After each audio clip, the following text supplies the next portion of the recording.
O Anime Recaps Tagalog, mapapawaw ka sa sarap. Nax. Nagsimula ang series kina Yori at Chiza na masayang nanggaling sa pagsisid sa dagat nang tawagin sila ni Nanaka na may dalang sulat. Mula daw ito sa kapatid niyang si Shiori na sinabing miss na ang kuya. At nagpadala din ito ng maliit na manika. Ayaw daw sanang sumulat ni Yori pabalik dahil walang good news sa kanya. Ngunit sinabi ni Nanaka na susulatan daw nila pabalik si Shiori at magkwento tungkol kay Yori. Pero ayaw ni Yori dahil panay kalokohan ang pinaggagawa niya doon. Ngunit wala siyang nagawa kundi gawin ang sulat pabalik dahil kung hindi ay sina Chiza at Nanaka ang susulat pabalik. Kaso ay intro at outro lang ang naisulat niya. Si Chiza na sana ang gagawa ng sulat pero humiling ang bida na bigyan pa siya ng isang pagkakataon. Kaya kinuwento ni Yori ang pagsali niya sa diving club na maganda daw ito kahit ang totoo ay mga siraulo ang miyembro. Sinabi din niyang mahirap ang mga exam sa school, pero ayos lang kahit na ang totoo ay natuto na siyang mag-cheat sa exam. Sinabi din ng daily routine na pagpunta ng school kahit ang totoo ay late siyang palagi.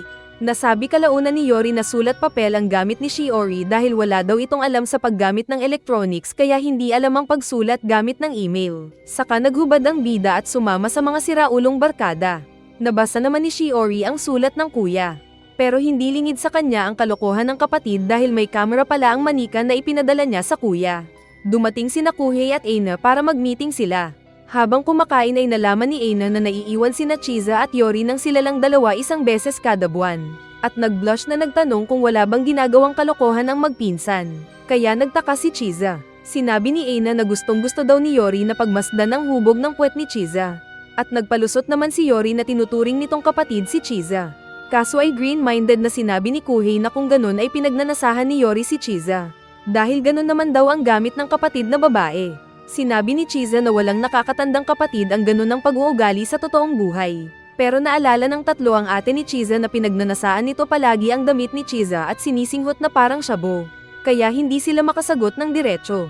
Nang masabi ni Chiza na may kapatid na babae si Yori ay biglang nagseryoso ang mukha ni Kuhei. Kaya hindi makasagot at makatingin ng diretso si Yori sa kanya. Dahil nalaman ni Kuhei na magkalapit lang ng edad sina Shiori at Yori at close sila, ay kinagat-kagat nito ang tinidor na kinabahala ni Yori. Saka iniuntog-untog ang ulo na hindi makapaniwalang may kapatid na babae ang bida.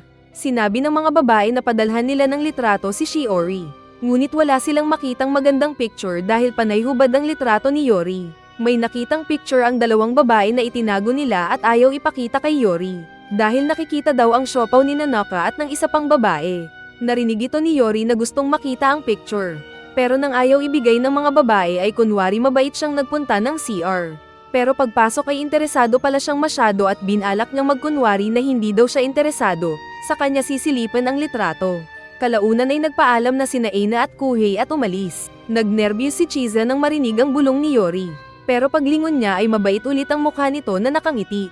Pero pagtalikod niya ay muli itong naging jablo na ang goal ay makuha ang larawan ng dalawang chicks na tinago ni Chiza sa bulsa. Kaya habang nasa mesa ay lumapit si Yori at binalak kunin ang litrato pero nakaiwas si Chiza nang kunin ang nahulog na iba pang litrato. Naramdaman niyang muntik may gawin ang lalaki at naalala niya ang sinabi ni Eina na sinabi daw ni Yori na good looking ang puwet niya. Mas natakot ang babae nang sabihin ni Yori na maligo na siya. At nagtago ito sa dalawang upuan. Kunwari manonood ng TV ang bida pero pagpasok ni Chiza sa banyo para maligo ay agad siyang sumunod para sana kunin ang damit ng babae.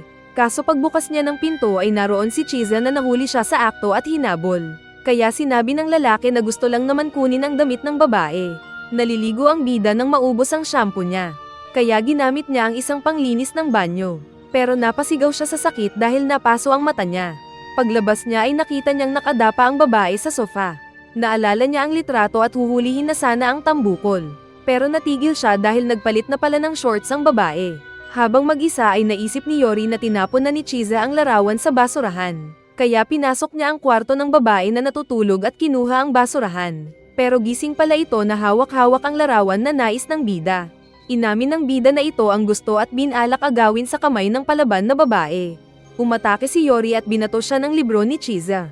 Nag-bounce ang libro at natama ng likod ng ulo ni Yori. Saka din tumama sa ulo ni Chiza.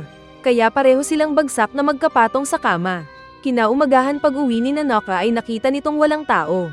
Pero nagulat siya pagpasok sa kwarto dahil nakapatong na si Yori kay Chiza. Saktong nagising si Yori na nakita si Chiza. Pero natakot siya pag-angat ng mukha at makita si Nanaka na pinasat ang pinto. Lumapit na parang multo si Nanaka kaya nagpaliwanag ang bida na walang ginawa. Tumakbo si Yori sa takot pero agad siyang hinayla ni Nanaka at niyakap. Akala ng bida kung ayos lang ang babae ngunit bigla siya nitong sinakal. Nagising din si Chiza at nasabi nitong pinasok siya ni Yori sa kwarto kagabi. Kaya mas lalong hinigpitan ni Nanaka ang pagsakal kay Yori na walang kaya. Binuhat ni Nanaka si Yori hawak ang ulo. Pero bigla nitong sinabi na bakit hindi asawahin ni Yori si Chiza. Kaya nagulat silang dalawa. Nagpasalamat si Yori kay Nanaka pero hindi payag si Chiza. Pero sinabi ng bida na galit pa rin si Nanaka kaya magkunwari lang silang pumapayag. Pero nagreklamo si Shiori na dumating din pala para tignan ng kuya. Nagulat silang tatlo at walang tigil na kinumbinsi ni Shiori si Nanaka na walang nangyari kina Chiza at Yori dahil nakadamit pa sila at alam nila ang oras ng pag-uwi ni Nanaka. Hindi alam ng mga bida na may camera pala si Shiori na saksi. Kalaunan ay nagpakilala si Shiori sa mga kasama ni Yori sa bahay. Saka nagbigay din siya ng regalo kay Nanaka. Alam daw kasi nito na nagsinungaling si Yori sa sulat niya. Kinuha din nito ang mga kanta na composition ni Yori na agad inagaw ng bida. Kinuha daw ito ng bata sa drawer ng bida pagkatapos niyang masira ang lock. Dahil hindi daw niya maintindihan ang nakasulat ay pinakita niya ito sa pamilya nila at ginawan pa nila ito ng recording ng tatay nila. Pero agad sinira ng bida ang plaka. Sinabi ni Shiori na nais daw ng mga magulang nila na bumisita din minsan si Yori sa bahay nila. At sinabi ang negosyo ng kanilang pamilya. Kaso ay ayaw daw ipamana ng tatay ang negosyo kay Yori dahil bobo ito. Nasinang-ayunan din ng mga gagaw niyang kabarkada. Naiinis si Yori na hinila si Shiori para ihatid daw sa bus station. Ngunit nagmakaawa si Shiori at nagtanong kung hindi ba siya miss ng kuya. Sumagot si Yori na hindi kaya dinamayan ng mga kasama ang bata. Sinabi ni Azusa na naiintindihan niya si Yori. Dahil kapag nagsama daw si Yori at ng isang kapatid na high school girl ay patay ang bida. Tinutukoy pala nila ang nakarating ng Kuhei na galit sa kuya na may kapatid na high school girl. Agad tinali niya ang bida at pinarusahan. Pero sinabing pagbibigyan ito kung magkakasundo sila ng bida. Nais daw niyang tawagin din siyang kuya ni Shiori kung ayaw ma-chainsaw. Kaya pumayag naman ang talunan na bida. Ayaw sana ni Shiori pero nagmakaawa ang kawawang Yori. At nabitiwan ni Kuhei ang chainsaw nang marinig niya ang pangalan na tinawag ni Shiori. Naglabas bigla ng pera si Kuhei na gagamitin sana niyang pambili ng CD ng paborito niyang anime. Nasaktong paborito din ni Shiori. Kaya mas lalong nakuryente si Kuhei. Inutusan ni Yori si Shiori na umuwi na dahil nasa danger ang buhay nito kay Kuhei. Pero ayaw daw ng babae kaya kailangan nilang maglaban sa laro. Lahat ay panig kay Shiori at mag-isa lang ng bida. Kaya sinubukan niyang tawagin sa panig si Kuhei at ma-blackmail na sasabihin ang mga kalokohan nito sa kapatid. Pero mas pinili ni Kuhei na mag-suicide at iuntog ang ulo kaysa magamit ng bida. Pagtalikod ng iba ay inilabas ni Shiori ang panyo at nakita na lang ng mga babae na tulog na si Yori. Sinabi ni Shiori na nakatulog ito bigla. Dinala nila si Yori sa kwarto niya at natulog ito kasama ang kapatid. Pagsapit ng araw ay ginising ni Shiori ang kuya. Sa isip ni Shiori ay para siyang galit na asawa dahil gusto lang nitong maging responsable ang kuya kapag manahin na nito ang kanilang family business na Rayakon. Nagluto ng pagkain si Shiori at nagustuhan ito ng mga kasama ng bida. Sa mesa ay nakalimutan daw ni Yori ang lasa ng pagkain sa kanilang tahanan. Kaya inalag ni Shiori ang mesa at binasa ang damit ng kuya dahil balak niyang mag-acting ulit na obses siya sa kapatid. Sinabi niyang sabay silang maligo pero nagulat siya nang sinabi ni Nanaka na mabuti ang naisip niya. Walang feeling yucky sa kanilang lahat maliban lang kay Yori. Sinabi ni Yori na huwag niyang tutoksuhin si Nanaka. Pero huli na dahil sinabi ni Nanaka na sabay din daw silang maligo ni Chiza. Nagulat silang lahat nang lumabas si Kuhei na sinabing babantayan sila. Saka naglabas ito ng manika na regalo kay Shiori. Pero agad hinabol si Yori na tumakas palayo. Kalaunan ay tinawag nila si Shiori na magdiving. Nagtanong si Kuhei na kung kapatid talaga ni Yori si Shiori ay sagutin nito ang paboritong pagkain ng bata. Ang kahinaan ni Shiori, at ang paboritong damit. Kunwari masaya si Shiori na nakuha lahat ni Yori ang tama. Pero naiinis pala ito sa loob dahil mali lahat ang sagot ng kuya. Tinawag nilang lumangoy si Shiori pero ayaw nito at nagkunwari na walang swimsuit. Kaya inilabas ng mga babae ang extra nilang bra na malalaki. Saka sinabi pa ni Yori na wrong size sabay turo sa dibdib ng kapatid. Kaya naiinis si Shiori na pasimple na nilagatok ang kamay ni Yori. Lumapit din ang naiiyak ng dugo na Aina dahil siya lang daw ang posibleng pwedeng mahiraman ng bata na mas maliit ang size ng bra. Inilabas bigla ni Kuhei ang tinatago nitong swimsuit na pang little sister, kaya pinag-isipan siya ng masama ng bida at ng mga maskuladong kasama. Pero ganun pa man ay hindi pa rin sumama si Shiori sa pag-scuba diving ng kuya at ng grupo nito. Nang mag-isa na lang siya ay lumapit si Uncle Toshio at sinabing matalino ang bata. Saka kinumbinsi itong mag-scuba diving kahit minsan. Pagbalik ni Yori at ng mga kasama ay sinabi nitong gusto ding subukan. Kaya sinamahan nga siya ni Chiza na mag-dive sa ilalim ng dagat at masaya naman siya dahil peaceful pala ang ilalim ng dagat at nag-enjoy din siya. Pagkatapos ay nag-inuman sila dahil naging ganap ng professional diver si Yori. Saka pinapasikat din nito ang Blue License Diver Card. Nakita ni Shiori na hindi naman nakahubad ang kuya ng lubos. Nagpunta ng kwarto si Shiori at binuksan ang cabinet ng kuya na punong-puno ng ipinagbabawal na CD. Pero dumating si Yori na parang walang paki sa sasabihin ng kapatid. Muntik nang patulugin ni Shiori ang kuya pero tinago niya ulit ang panyo. Sinabi ni Yori na alam niyang ayaw ng kapatid na babae na maging tagapagbantay ng family business nilang Ryakon. Kaya nagulat ang babae. Sinabi ni Yori na hindi man ito kabisado ang mga paboritong pagkain at nais na mga bagay ni Shiori, pero kilala pa rin siya ng kuya. Sinabi ni Shiori na bantayan ni Yori ang business nila pero ayaw pa rin ng bida. Kinabukasan ay naiinis si Shiori na umuwi dahil ayaw sumama ng kuya niya. Pero pinanggako ni Yori na bibisita din siya minsan. Saka sumakay ng tren si Shiori at sinabi sa sariling hindi man siya obsessed sa kuya pero hindi rin siya galit dito. Naiiyak si Kuhei dahil sa pag-alis ni Shiori. At feeling niya ay dapat siya ang nasa lugar ni Yori. Hindi naman matanggal sa imagination ni Aina na siya ang girlfriend ni Yori. At kapag sila ang nagkatuluyan ni Yori ay siya ang magiging innkeeper. Pero sa imahinasyon niya ay si Chiza ang naroon kaya siya naiyak. Nasabi ng mga nakarinig na bakit daw nag-aalala masyado si Aina kay Chiza magpinsan naman sila. Ngunit napamulagat silang lahat nang sabihin ni Uncle Toshio na hindi blood-related sina Chiza at Yori. Pagdating ni Chiza at Yori na naghatid kay Shiori ay papasok na sana sila ng bahay. Kaso ay nakita ulit nila ang mga lasing na siraulo sa loob kasama si Aina na naging clown. Naglalaro ulit sila ng tambahan habang hubad ang katawan at naglalasingan. Balak sana ni Chiza at Yori na magkape na lang muna sa ibang lugar. Pero biglang binuksan ni Aina ang pinto at nagtanong kung saan pupunta ang dalawa. Saka din sila tinawag sa loob para sumali sa kanilang siraulong laro. Nagtataka ang dalawa kung ano kaya ang nangyari nang wala sila. At ipinakita na dahil nalaman ni Aina na hindi blood-related sina Chiza at Yori ay nag-nervous breakdown siya at inisip na may tinatagong relasyon ang dalawa. Sinabi ng mga malalaki ang katawan na wala naman sigurong lihim sina Chiza at Yori. Pero sinabi ni Kuhei na tutulungan daw nito ang babae saka sila nagbalak. Sa loob ay pinaupo ni Aina ang dalawa at nagtanong kung anong pipiliin nilang laro sa tanggalan ng damit kumpara sa turuan kung sino ang talo. Sinabi ni Chiza na hindi naman lasing si Aina na nabisto din. Pero sumagot ito na para maiba naman siya. Pumayag si Yori sa larong turuan. Pero kailangang matanggal daw muna ang makeup ng payaso. Akala kasi ng bida kung mapipilitan na mag-back out si Aina. Pero masaya ito na pumayag si Yori. Kasali din sa laro si Kuhei na unang nagtanong kay Yori kung nakakaramdam ba ito ng kakaiba sa kadugo. Saka nagtanong kung anong nararamdaman kay Shiori. Kaya napakamot sa ulo si Aina na kay Chiza sana ang gustong malaman niyang sagot ni Yori. Sumali na din ang mga naglaro ng tanggalan ng damit kaya borles silang kaharap ng bida. Nagtanong si Azusa at natalo si Yori na tinuro ng lahat. Kaya siya pinainom ni Aina ng sinabi nitong tubig.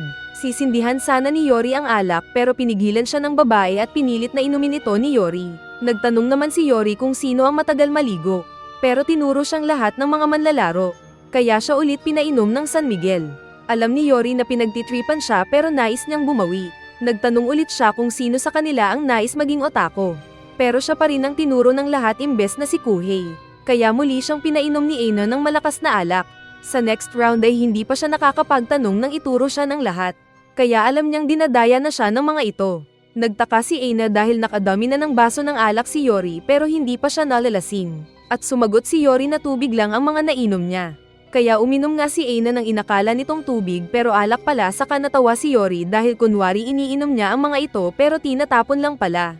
Ngunit huli na para kay Aina dahil nalasing na siya at hinila pareho sina Kuhei at Chiza at winagayway na parang papel. Nagtanong si Ryujiro kung anong pakiramdam ni Yori kay Chiza. Alam niyang hindi sila magkadugo dahil ampon ang tatay niya pero kaibigan lang ang turing kay Chiza. Para kay Azusa naman ay feeling matandang babae lang si Azusa nakakilala. Samantalang para kay Nanaka naman ay iba daw dahil feeling niya ay hot na hot ito sa ganda. Saktong nasabi niya ang mga iyon nang mabuksan ni Nanaka ang pinto. Kaya shock na tumakbo si Nanaka palayo dahil sa narinig na sinabi ni Yori. At hindi na nakapagpaliwanag pa ang bida. Kinabukasan ay sinamahan ni Chiza si Aina sa apartment nito dahil nagkasakit dahil nalamigan sa pagkalasing kagabi. Pero iniisip ni Aina na masaya siguro si Yori dahil kasama niya si Nanoka mag-isa. Pinakita nga na magkasama sina Yori at Nanoka na sila lang at habang naghuhugas ng plato si Yori ay malayo si Nanoka sa kanya. Naramdaman ni Yori na nilalayuan siya ng babae dahil sa sinabi niya kahapon na narinig ng babae. Kaya nag-isip siya ng paraan para lumapit ang babae sa kanya. Sinabi niyang maganda si Chiza at sexy kaya lumapit si Nanoka. Pero sinabi kasi niyang kasing ganda ng puwet ni Chiza ang kay Nanoka kaya lumayo ulit ang babae. Sa isip ni Yori ay talagang tingin niya kay Nanoka ay smoking hot ang katawan nito. Inamin niya ang totoong nararamdaman sa babae kaya nagsuot ng robe si Nanoka. Pagdating ng lunch ay nagluto si Nanoka ng pansit na naka-robe at nainitan ito. Kaya nilapitan siya ni Yori at tinanggal ang robe ng babae na mas kinabahala ng babae. Sa apartment ni Aina ay nakita ni Chiza na panay pampalaki ng boobs ang mga libro ni Aina. Kaya nahihiya si Aina at binabantayan si Chiza na huwag mabasa ang mga ito. Sinubukan pang makakuha ni Chiza ng isa pero biglang nasa likod niya si Aina. Balik kina Yori ay tinawagan ni Nanoka si Azusa dahil natatakot siya sa balak ni Yori sa kanya. Habang kumakain ay nagtatago si Nanoka kay Yori na nasa mesa. Para mapagan ang loob ng babae ay sinabi ni Yori na maging ang katawan ni Azusa ay maganda din. Ngunit malas niya dahil saktong pumasok din si Azusa na narinig ang sinabi niya at napangiti ito. Nahihiya si Yori na nagpapaliwanag na para lang daw mapagan ang pakiramdam ni Nanoka sa kanya. Pero patawa-tawa ang nanloloko na Azusa. Sinabi ni Azusa kay Nanoka na lalaki din kasi si Yori at nakakaramdam ng pagkalalaki. Pero kung gusto daw ni Azusa ay mag-experiment sila ni Nanoka. Hinila ni Yori si Azusa at kinausap at sinabi ni Azusa na mag-inuman sila ni Nanoka. Saka kapag nalasing ang blondie ay pagdalawahan nila ito. Pero sinabi ni Yori na hindi ito pwede dahil para sa kanya ay ate niya si Nanoka. Ipinakita ni Azusa na naririnig pala ito ni Nanoka sa phone na tinawagan ni Azusa. Kaya naging magaan ulit ang loob ni Nanoka. Kalaunan ay nagpunta sila ng isang bar at nag-inom ng alak. Sinabi ni Nanoka sa mga kasama na big sis daw ang turing ni Yori sa kanya. Naisip ng bida na may pinagdaanan din ng ate at kuya niya doon bago sila naging close sa isa't isa. Samantala ay nagtanong si Aina kung anong pakiramdam ni Chiza kay Yori. Ngunit sinabi ng babae na front lang niya si Yori para hindi siya istorbohin ng ibang lalaki sa pag-aaral niya. Dahil nakumpiyansa ay inalok na ni Aina na basahin ni Chiza ang mga tinatago niyang libro na pampalaki ng siopaw. Minsan ay sinabi ni Aina na magkaroon din sila ng all-girls inuman session sa kwarto ni Chiza. Kaya nag-inuman nga ang mga babae. Inutusan ni Uncle Toshio si Yori na dalhan ng alak ang mga babae na ginawa naman ng bida. At pagbukas niya ng pinto ay nakita si Chiza na sinusubukan ng malaking bra ni Nanoka.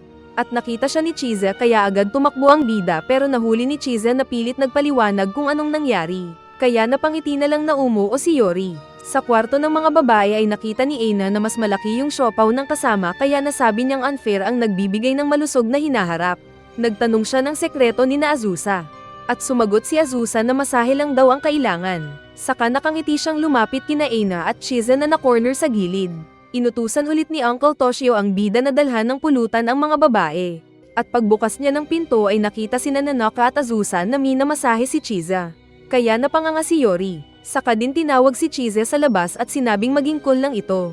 Pagbalik ni Chiza sa loob ay nakita nila ang isang diving lesson na CD at nais nilang panoorin. Nasalubong naman ni Yori ang pinaghiraman niya ng pinagbabawal na CD. Nagkapalit pala ng CD na inilagay ang bida. At saktong lumipad ang pinagbabawal na CD sa harap nila na tinapon ng babae. Nagsenyas pa si Chiza ng thumbs down at naglaho sa dilim kaya yumuko si Yori. Sa loob ng kwarto ay hindi makaget over ang mga babae dahil sa napanood. Kaya nagtanong si Aina ng love life ni Azusa. Sinabi ni Azusa na type niya si Yori at inaya ito ng halikan. Kaya na-shock si Aina, pero sinabi ng kausap na ayaw daw siya ni Yori. Kalaunan ay inilabas ni Aina ang isang ticket para sa isang concert. At sinabi nito sa mga babae na iniiwasan niyang malaman ito ni Yori at Kuhei. Ngunit biglang nagbukas ang pinto at pumasok ang dalawang lalaki na naghubad at sinabing nais nilang kunin ang ticket ng concert. Hinaras nila si Aina at sinabi nitong ibinigay ang ticket kay Chiza. Kaya si Chiza ang sumunod na pinagbalingan ng dalawang Attack on Titan. Pero ayaw ibigay ni Chiza ang ticket. Nasabi bigla ni Aina na girlfriend ni Yori si Chiza kaya agad siyang pinatahimik ni Yori. Dahil pala ito kay Nanoka na tumingin sa kanya. Pero buti na lang at lasing si Nanoka at ang alam lang ay yakap-yakapin si Chiza. Nakisawsaw din si Azusa na niyakap si Nanoka sa kama. Kaya masaya ang dalawang lalaki na nanunod. Pero itinapon sila ni Aina palabas ng kwarto. Pero kinabukasan sa harap ng nagluluto na ama ay nagbulong si Nanoka kay Yori na mag-usap sila tungkol sa narinig niya kahapon na magkasintahan na sila ni Chiza. Kaya nanginig na naman ang itlog ng bida. Habang nag-aaral si Chiza ay nakita niyang nakaluhod at may regalo sina Yori at Kuhei. Gusto kasi ng mga ito yung ticket para sa concert. Kalaunan ay nadagdagan sila ng ilan pa. At pagsapit ng hapon ay mas dumami pang mga lalaki ang naroon na umiiyak para maawa si Chiza. Kaya nainis ang babae na pinapaalis sila. Kaya pinaalis ni Yori at Kuhei ang iba pang extra. Pero dahil marami pa rin ang mga lalaki ay sinabi ni Yori na pumili si Chiza ng 3 na makakasama. Ayaw sana ng babae pero wala siyang magawa. Kaya nag-audition ng mga lalaki ng isa-isa para magpakilala. Unang nagpakilala si Yu pero busted agad dahil ang kaibigan nito ang ibinibida kay Chiza. Sumunod ang gangster na si Yamamoto at nagpalabas ng maangas nitong aura. Sinabi niyang nais magpunta ng concert para magka-girlfriend. Pero ayos lang daw na hindi ibigay ni Chiza ang ticket basta siya ang maging syota nito. Kaya tuloy muntik ibigay ni Chiza ang ticket pero pinigilan siya ng iba. Tapos nagtago pa si Chiza kay Yori at sinabing ito ang boyfriend niya kaya nagalit ang iba. Pangatlong nag-audition si Kuhei na sinabi sa mga ibang lalaki na gagamit siya ng wika ng mga lalaki. Tumayo siyang patalikod at nahubad ng damit. Pero may pera pala nakadikit sa likod niya. Kaya sinigawan siya ng ibang mga lalaki at ayaw din ni Chiza ng pera. Pang-apat naman si Hajime na nagpagwapo sa pagtalon sa harap ni Chiza. Naging makata ito sa harap ni Chiza na ala Snow White ang babae at siya ang prinsipe. Pero natigil siya nang may tumawag sa cellphone ni Chiza. Kaya nawalan na siya ng gana at pinagtawanan siya ng ibang mga lalaki. Nakita ni Hajime na ibinaba ni Yori ang cellphone at alam na siya ang tumawag sa babae kaya kinwelyuhan niya ang bida. Ipinakita ang nakaraan noong kinausap ni Nanoka si Yori at ipinaliwanag ng bida na kunwari magkasintahan lang sila ni Chiza para hindi ito istorbohin ng ibang mga macho. Kaya naging ayos ulit si Nanoka. Ngunit pinagbantaan nito si Yori na siguruhing ligtas si Chiza sa concert. Nag-audition naman si Yori at sinabi kay Chiza na piliin siya. Dahil kung hindi ay baka maging murderer ang isang kapamilya niya. Kaso ay hindi kasi klaro ang paliwanag niya tungkol kay Nanoka. Kaya natapos ang oras niya at hinila na siya ng iba palayo. Sumunod naman si Kenta na binaliwala ng iba. Pero nang sinabi nitong hindi niya papakialaman ng babae pagkatapos nilang pumasok sa entrance ay parang ito ang pipiliin ng babae. Kaya nag-alala ang ibang mga lalaki kasama na si Yori. Binalak ni Yori na mas iko ang likod ni Kenta, pero sinanggalang ito ng siga at susuntukin sana ang bida. Pero bigla siyang pinatulog ni Kuhei gamit ang panyo na pampaantok. Dahil nakita ng mga lalaki na sinisipan ng dalawa si Kenta ay nagkaisa silang magbugbugan na lang. Kaya nagsuntukan silang lahat matira-matibay. Pero pinigilan silang lahat ni Chiza na sinabing ang mga magkakaibigan ay hindi dapat naglalaban at nag-oonsehan. Nakonsensya naman ang mga lalaki at humingi ng patawad. Pero pinakita kasi ni Chiza ang ticket kaya hindi daw muna magkakaibigan ang mga lalaki at muling naglaban. Biglang nag-text ang kaibigan ni Yu at tumigil muna sa pagsuntok para basahin ang text. Nabasa nitong may magbibigay sa kanya ng ticket na pang-4 na tao. At naisip ng mga lalaki na solve na ang problema nila. Sakto ang ticket ni Chiza at yung ticket na makukuha ni Yu. Kaya pag-uwi ni Yori ay masaya ito samantalang hindi naman si Chiza. Sa OWU Festival ay naisip ni Yori na mahirap kapag masyadong mag-ara ang damit niya na papansin. Pero dapat din na hindi pangit. At ang naisip nilang outfit ay ang hindi mo akalain na pang sexy girl outfit. Bago pa sila nagpunta ng university ay sinabi ni Chiza na may cafe siyang itatayo at kailangan ng mga magsisilbi. Tinawag niya si Chiza pero dapat mag-costume sila na parang payaso. Kinumbinsi ni Yori si Chiza na bagay itong disguise niya para di putaktihin ng mga lalaki. At nagmakaawa ang bida alang-alang sa banta ni Nanoka sa kanya. Sa wakas ay nakumbinsi niya si Chiza na maging payaso na tulad ng pagbabalat kayo ni Ina. Pero nang sinabi kasi ni Kuhei na dapat sumama din si Yori sa grupo nila at patawa-tawa pa ang dalawa, ay biglang pumayag si Chiza nang maalala si Yori na ginaya ang costume ni Azusa noon. Kaya napasubo si Yori. Nais nitong gumanti at sinabi kay Ina na kaya ni Kuhei magboses ng babae. Kaya approve agad si Kuhei na kinuha ni Ina. Ayaw sana ni Kuhei noong una pero sinabi ni Ina na may kaibigan siyang tutulong kay Kuhei na makausap ang babaeng nais nitong makita. Kaya agad nagpalit ng costume si Kuhei at nalugi si Yori. Sa festival ay mapapawaw na sana ang dalawang lalaki pagdating ni Chiza na binihisan ni Ina. Ngunit pagharap nito ay napapalakpak ang dalawa dahil tagumpay si Ina na papangitin ito. Dumating ang mga kaibigan na payaso ni Ina at nagpakilala sa kanila. Pero kilala na ito ni Kuhei at Yori dahil nagkakilala na sila noon. Natuwa ng labis ang mga babae nang makilala ang dalawa. Saka mabilis pa na kinuha na agad ni Kay ako ng picture ang dalawang naiinis na lalaki na nakapangdamit ng babaeng payaso. Binati ng mga babae si Chiza at alam din nilang ito ang kasintahan ni Yori. Habang tinitignan ni Yori ang mga babae ay napagtanto niyang iyon pala ang Girls University na nais niyang mapasukan. Pero hindi daw sa ganong sitwasyon ang gusto niyang setting kaya siya naiiyak. Napansin nilang dalawa ni Kuhei na mas makapal ang makeup ng 4 na babae sa kanila. Kaya sinabi ni Aina na may dahilan. Mas gusto pala ng mga lalaking customer ang mga babaeng manipis ang makeup at silang dalawa ang nais nilang ligawan. Pumasok si Azusa na binati nila at agad na namukan si Chiza. Binati din ito ang iba pang naroon na kilala din pala niya. Nakatalikod si Yori na ayaw humarap pero nilapitan siya ni Azusa at sinipat. Saka itinaas ang palda nito kaya nabisto na ito nga si Yori. Hindi rin ligtas si Kuhei na tinawag ni Azusa kaya tumakbo ito. Dumating din ang kapatid ni Kanako na si Maya na nakakostume din ng payaso. Dati palang kakilala ito ni Azusa at kalaro niya dati ng exercise na pampalaki ng hinaharap. Sinabi ni Azusa na magpapatulong sana siya kay Kuhei para tulungan na mag-set up ang concert committee. Pero busy si Yori. Biglang dumating si Kuhei na sinabing magbibihis lang. At mabilis itong umalis saka din agad bumalik na nakadamit na ng pang-idol fans. Sinabi nitong pangtrabaho daw niya ang costume na iyon.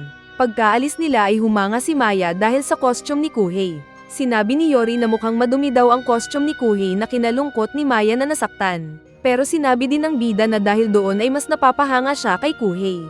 Dahil sa passion nito na gawin ang bagay na kinagigiliwan. Ayos na sana ang trabaho ni Yori nang magulat siya sa pagdating ng 4 niyang kaklase. Tapos agad pang lumapit si Yu na tinawag siyang miss. Nagpapapugihan ng mga ito kung sino sa kanila ang papansinin ng serbidora.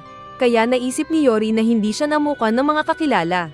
Nagulat ang mga lalaki sa paglingon ng mga babae na makapal ang makeup. Pero umupo pa rin sila dahil naroon naman daw si Yori na chicks, di lang nila alam.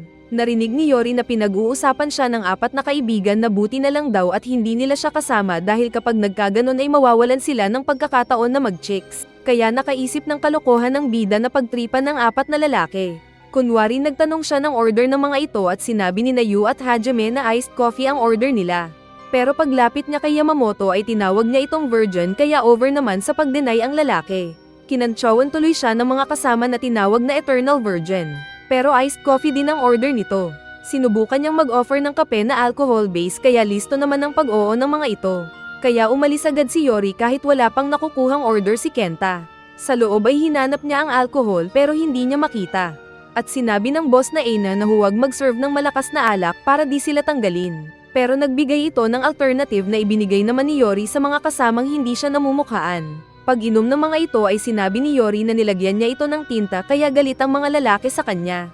Pero sinabi ng bida na ibibigay na lang daw niya ang contact number sa mga lalaki na biglang bumait. At number 1 si Yu na nag-abot ng cellphone nito. Kinuha ito ni Yori at nag-type saglit at sinabing nagkamali siya ng pindot. At nag-nosebleed si Yu dahil ang shota niya pala ang tinext ni Yori sabay selfie kaya nagagalit ang shota ni Yu. At sa isang iglap nga lang ay nakarating ang chicks ni Yu na sinuntok ang kawawang babero. Sinamantala ito ni Hajime at inakay si Yori palayo sa gulo. Kaya hinawakan naman daw ni Yori ang kamay ni Hajime at may nais daw na ipakilala. Kaya naiwan ang talunan na Yamamoto.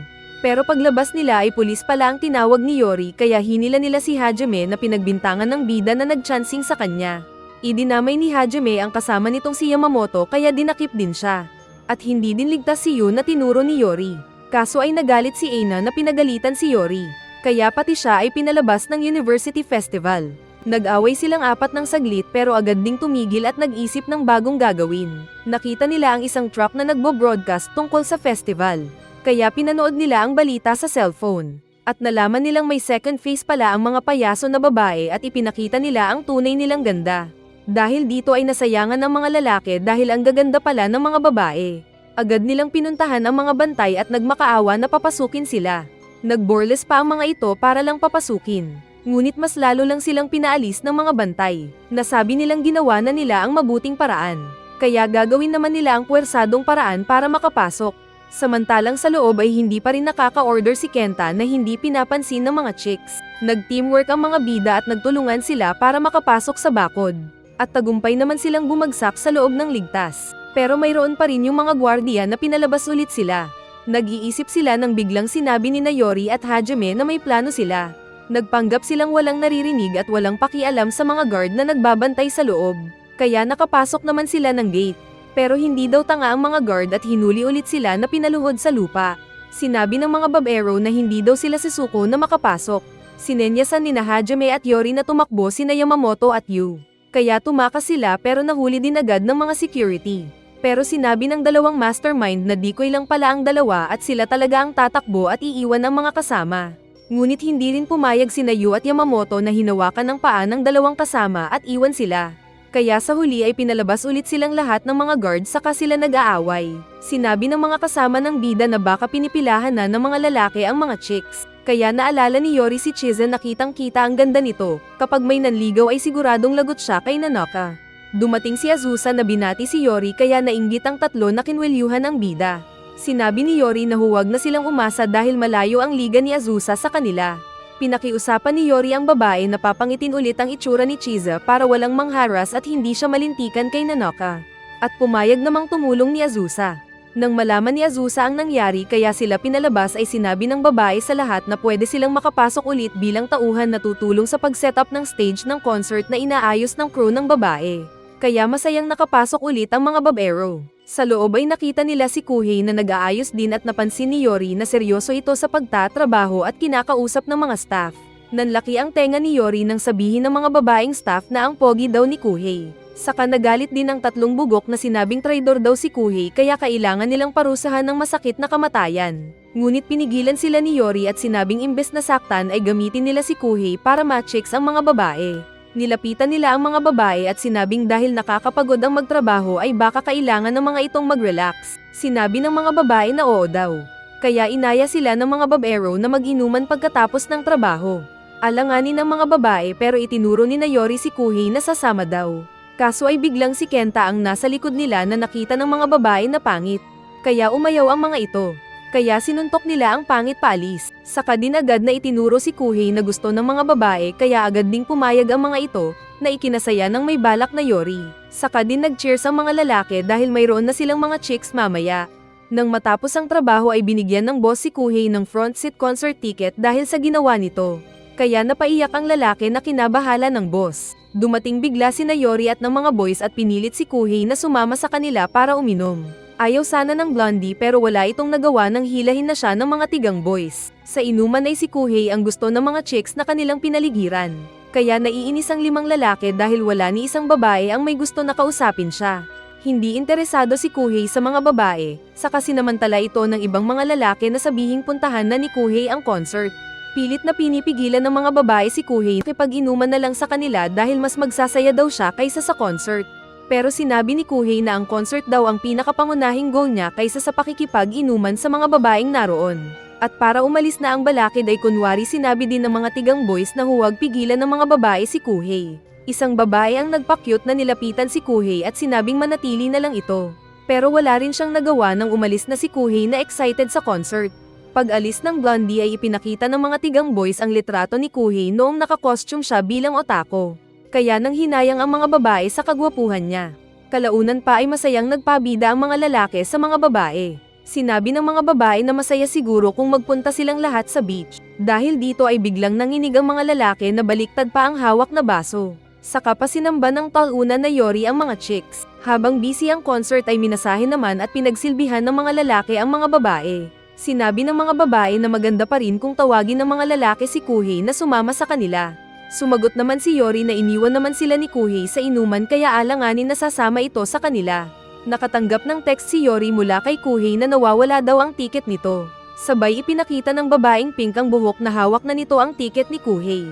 Kinuha pala nito ang tiket kanina nang nilapitan si Kuhei dahil naiinis daw siya. Saka minaliit pa ng babae ang hobby ni Kuhei patungkol sa otaku at anime. Dahil dito ay nagdilim ang aura ng mga lalaki. Saka binuhusan ni Yori ng alak ang ulo ni Sakurako na nagulat sa ginawa ng bida. Maging ang ibang babae ay nagulat din. Pero nagtayuan na ang mga nadismayang lalaki na iniwan ng mga talunan ng mga babae. Sinabi pa ni Yori na pogi pa rin at ayos si Kuhei kahit na mahilig ito sa mga anime at mga idols na babae. Ngunit sa labas ay nag-iyakan sila dahil na-miss nila ang pagkakataon na makapag-chicks. Naiiyak si Yamamoto pero natigilan bigla dahil katabi na niya sa pag-iyak si Kuhei. Akala nila kung hindi ito nakapasok sa concert kaya malungkot. Pero tinulungan pala siya ng boss ng concert committee na makapasok sa loob. At kahit nasa likod siya ay masaya pa rin siya sa concert ng idol na babae. Pero kinikila nila si Kuhei na painumin siya dahil nawala ang mga chicks dahil sa kanya. Kinabukasan ay itinali ni Chize si Yori dahil sa paglalasing nito ng hubad kagabi na kinadamay pa niya dahil ang alam ng mga tao ay magkasintahan sila. Dumating si Kanako na may dalang regalo mula sa kapatid para kay Kuhei. Pirma pala ito ng idol na paborito ni Kuhei. Ang kapatid lang pala ni Kanako na si Maya ang idol ni Kuhei. Kaya nanlumo siyang masaya at malungkot dahil hindi niya nakausap ang babae sa cafe noong magkita sila doon. Alam din pala ito ni Ina. Sinabi ni Kanako na masaya din daw si Maya kay Yori dahil sa paghanga nito noon kay Kuhei patungkol sa mga otaku at idol na tulad niya. Naalala nga ng bida noong mag-usap sila ni Maya sa cafe noong hindi pa nila alam na ito yung sikat na idol. Nagustuhan daw ng babae si Yori dahil suportado nito ang hilig ng weird na kaibigan.